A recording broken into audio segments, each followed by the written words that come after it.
नमस्कार, मेरे रंजन नीले और यूट्यूब चैनल पर आप सभी का स्वागत है। आज हम लोग चर्चा हमारे करेंगे चैनल को प्लीज संघ सब्सक्राइब करिए। इसका राज क्षेत्र पर।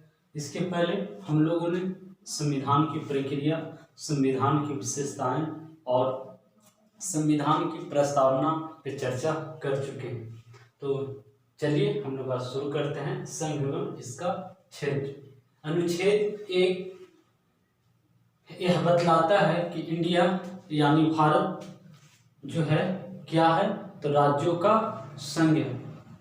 अम्बेडकर जी इसके बारे में कहते हैं कि भारत क्या है, तो राज्यों का संघ होगा, न कि राज्यों का समूह। राज्यों का समूह कहने का मतलब है कि अगर आप जाइएगा अमेरिका में तो वहाँ देखिएगा कि वहाँ का जो संविधान है और जो अमेरिका बना है वह राज्यों का समूह है। लेकिन भारत में देखते हैं तो क्या है कि राज्यों का संघ है। यह राज्यों का जो संघ है, राज्यों का संघ, इसके कहने का तात्पर्य यह होगा कि जो राज्य होंगे वह संघ से अलग होने का अधिकार नहीं होगा। और दूसरा इसका मुख्य बात यह है कि इसका राज्य पद्धति क्या होगा।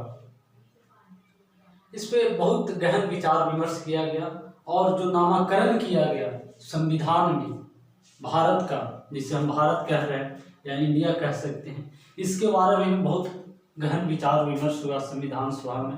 और ये बोला गया इंडिया यानी कि भारत। इंडिया जो वर्तमान नाम है, इस नाम से हम प्रचलित है। भारत जो कि हमारा पुरातन नाम है।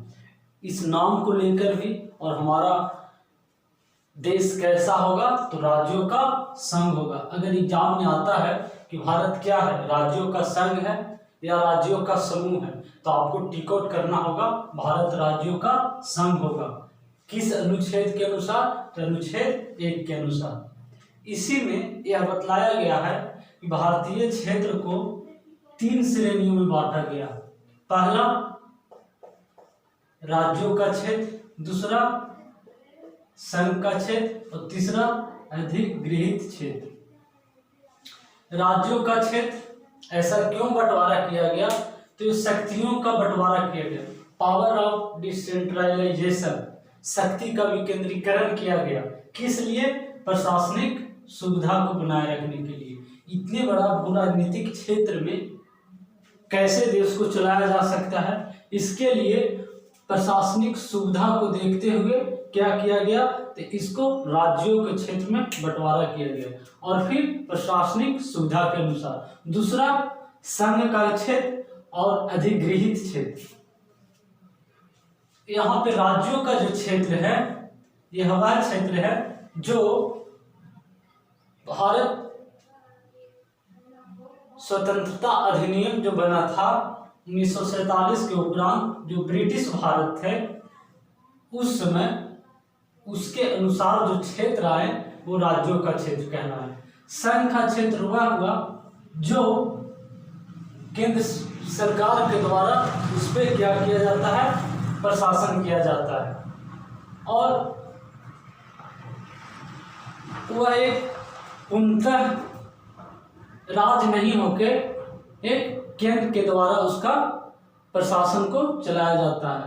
और एक तीसरा है अधिग्रहित क्षेत्र, जो 1947 के अनुसार जो क्षेत्र भारत में नहीं थे या जिसे हम बाद के दिनों में या कभी भी हम अधिग्रहण किए या जो भारत में सम्मिलित होना चाहते हैं, वैसे क्षेत्र को अधिग्रहित क्षेत्र कहते हैं। एग्जाम्पल में हम देख सकते हैं दादर नगर हवेली, गोवा, दमन द्वीप, पुदुचेरी, सिक्किम। यह जो राज्य है वह बाद के दिनों में भारत में जनमत संग्रह के द्वारा, विलय पत्र के हस्ताक्षर के द्वारा या पुलिस कार्रवाई के द्वारा भारत में सम्मिलित हुए।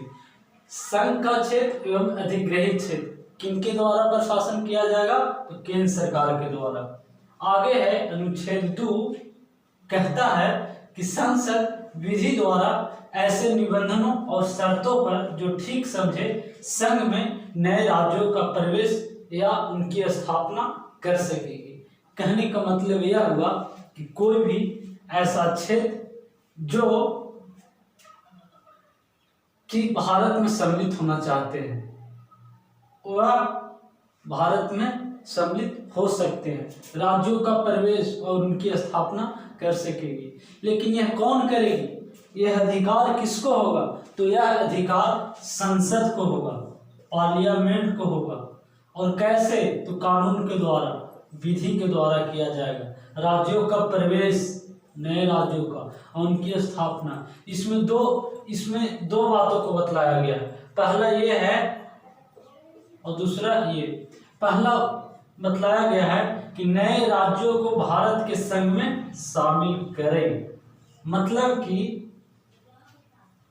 सिक्किम, दादर नगर हवेली, गोवा, दमन दीव, पुडुचेरी, यह जो क्षेत्र है, यह जो राज्य है, उस समय यानी कि जब भारत स्वतंत्र हो रहा था उस समय भारत के राज्य क्षेत्र में नहीं थे, लेकिन उनको भारत के राज्य क्षेत्र में शामिल किया गया। तो क्या हुए? ये नए राज्य क्षेत्र होंगे। तो उसको संसद क्या करेगी? तो विधि द्वारा इसमें शामिल कर सकती है। और दूसरा, नए राज्यों को गठन करने की शक्ति, यानी जो भारत के भू राजनीतिक क्षेत्र है उसी क्षेत्रों में से किसी हम एक नए क्षेत्र का गठन कर सकते हैं। तो अनुच्छेद 1 और अनुच्छेद 2 के बारे में हम लोगों ने अभी जानकारी प्राप्त किया। धन्यवाद।